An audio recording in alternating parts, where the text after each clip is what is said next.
C Joseph Vijay எனும் நான்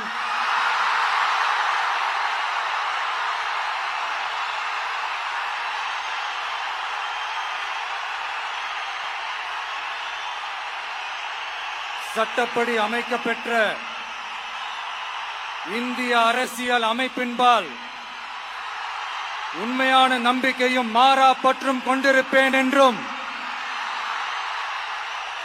இந்திய நாட்டின் ஒப்பில்லாத முழு முதல் ஆட்சியையும் ஒருமையையும் நிலை நிறுத்துவேன் என்றும்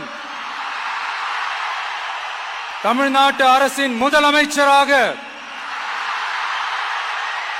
உண்மையாகவும் உளச்சான்றின்படியும் என் கடமைகளை நிறைவேற்றுவேன் என்றும்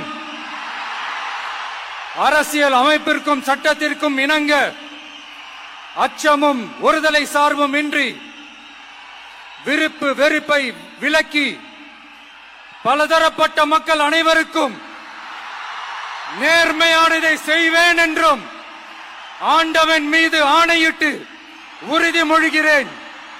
அண்ணா, கலைஞர், எம்ஜிஆர், ஜெயலலிதா போன்ற ஆளுமைகள் அலங்கரித்த அந்த ஒரு சிம்மாசனத்தில் 59 வருஷத்துக்கு அப்புறம் திராவிட கட்சிகளே சாராத ஒரு தனிப்பெரும் கட்சியாக இன்றைக்கி உருவாகியிருக்கு.